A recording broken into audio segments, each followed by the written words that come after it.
You're looking for an Adirondack chair? You have a nice porch or a beautiful terrace with a view to the lake or fireplace. You're looking for something adequate, but you cannot find something appropriate that fits to your ideas of relaxed sitting and of quality of craftsmanship? In this case, you should continue watching, because in this video I will show you how to build this high quality Adirondack chairs. The design is relaxing and great in all matters of ergonomy.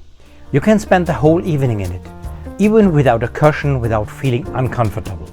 And the build quality is something that is literally in your own hands.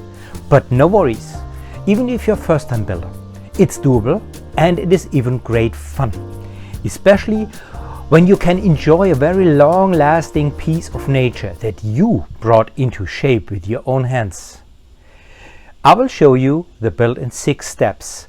Within each step I will explain what are the important details you need to care about. The best thing, you do not need to have a big workshop.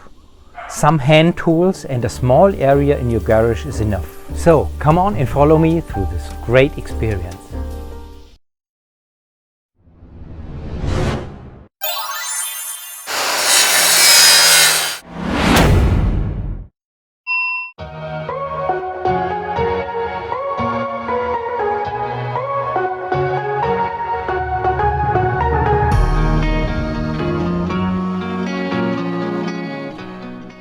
In this video, part 2, I will show you how to assemble these pieces into this solid frame and a little more. If you want to know how we came to this stage, you probably missed my first video, part 1. You will find the link below. In part 1, I showed you how to prepare the build concerning tools, plans, templates and the shop. What to take care of when buying the right kind of wood.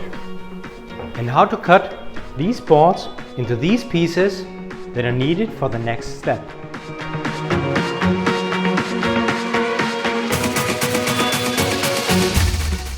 Before we can start the actual frame assembly, the boards need to be sanded. Sanding before assembly makes sense because after assembly it's nearly impossible to reach all of the corners. I've made good experience by sanding white oak with 2 stages. First stage using 180 grit, second stage with 320 grit, although it's not recommended in the books to use a grit higher than 220. On the downside of finish sanding in this early stage is that the areas that need to be glued later on needs to be roughened before glue application. I told you before that I do the sanding by hand, but as this process is not my favorite one, for the 5th chair I decided to move my electrical orbit sander into my shop and use this one instead. So let's start with the actual sanding.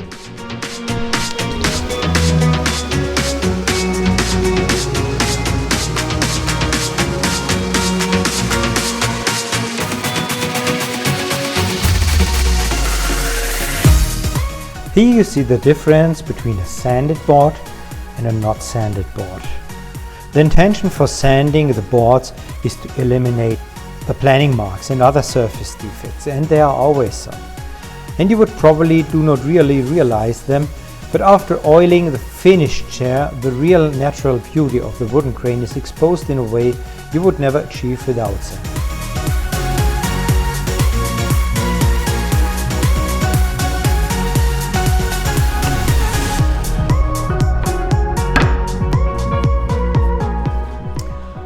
So that was the last board. In any case, I would recommend that you protect yourself against the dust, at least by wearing a mask.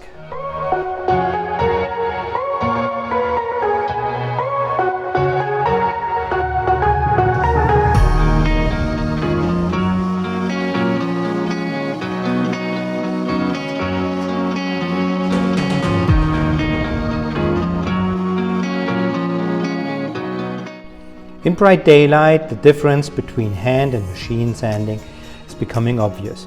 So I just did the final sanding loop again by hand with both 180 and 320 and along the wood grain. The difference between the rough and the finished board is amazing. I wished you could feel the difference too. This is already a piece of fine furniture.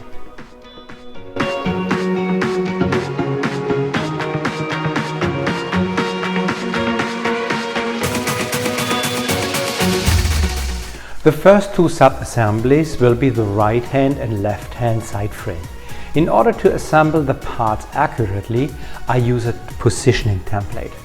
I outlined the side frame, the front leg and the back leg on this board and will later on use it to position the parts properly. I did mention that the build is completely without a single screw. All connections are made with wooden dowels instead. How do we build an invisible dowel connection? That's pretty simple. First, drill a hole in the first workpiece, but not all the way through. Second, position the marking pin into the hole. Third, position and press workpiece 2 onto workpiece 1. The pin will create a mark exactly in the correct position. Fourth, drill the dowel hole into workpiece 2 on the mark. Dowel connections always come together with glue. So what is the advantage of a wooden dowel connection? The connection is invisible, which contributes to a cleaner appearance and less possibility for water to stay on and in the wood. The connection is protected by the wood itself. The gap is sealed by the glue, so this all will result in a higher durability.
Before the assembly of the side frame with the front leg, the holes for the seat slats needs to be drilled.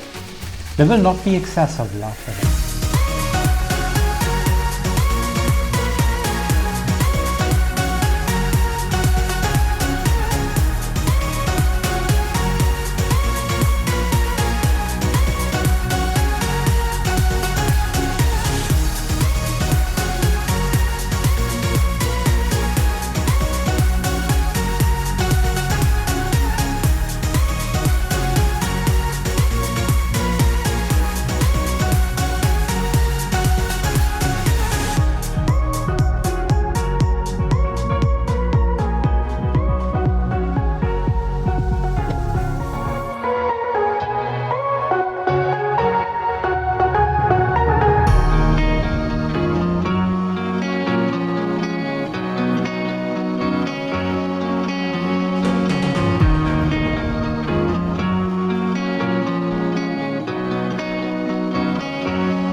So this is the final result of the first dowel glue connection.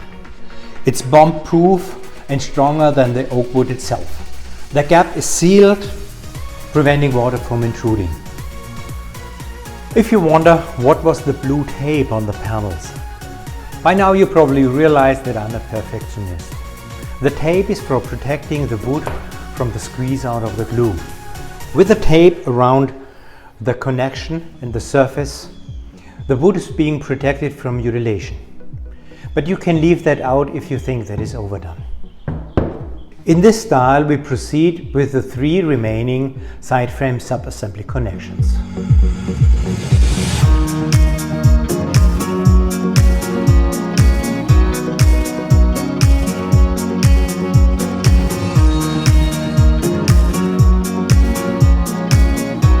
Did I tell you that it's important to drill these holes before the assembly of these 2 parts? Because you cannot reach it anymore afterwards?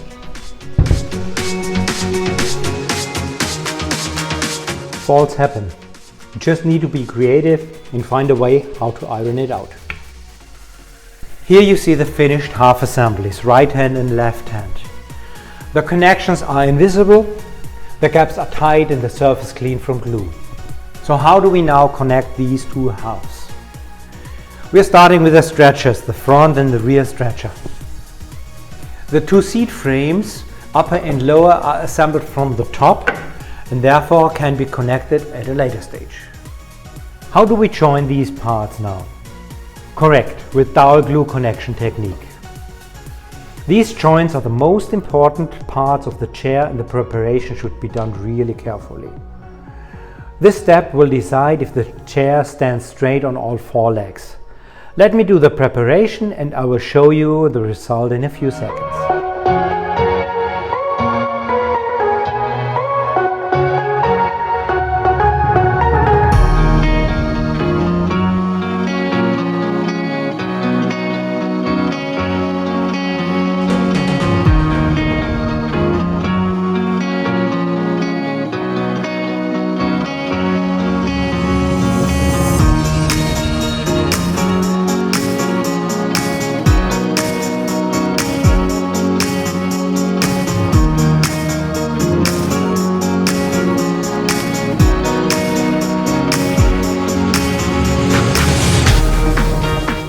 That is how the preparation looks like. 3 dowels per side, matched perfectly to the stretcher, applied on all 4 connections. So dry run for the connection is done and is good. Next is doing it wet together with glue, and that is basically when the frog jumps into the water.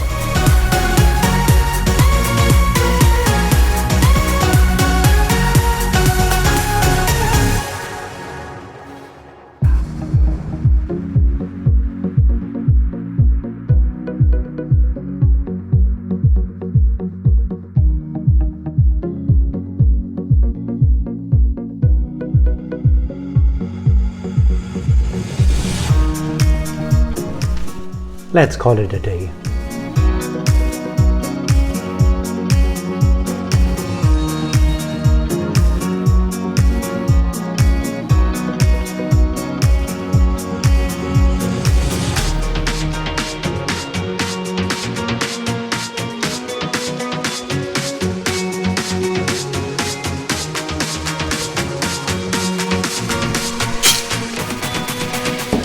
So let's have a closer look at the results.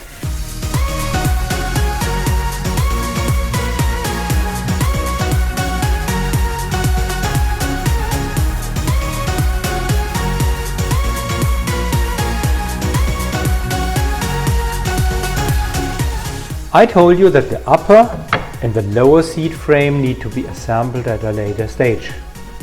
Later stage is now. These joints need to be prepared.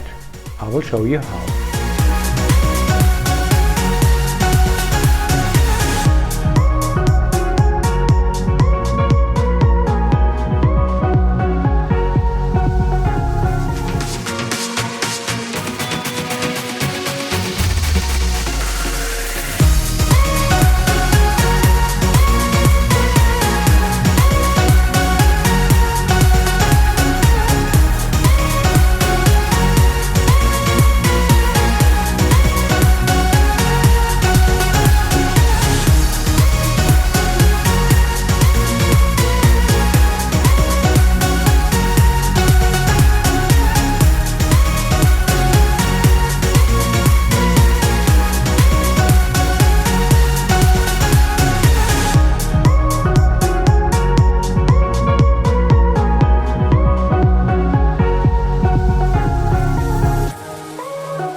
So the frame is complete now.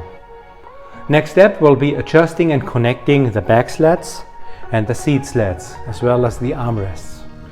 But that will be content of my last video then.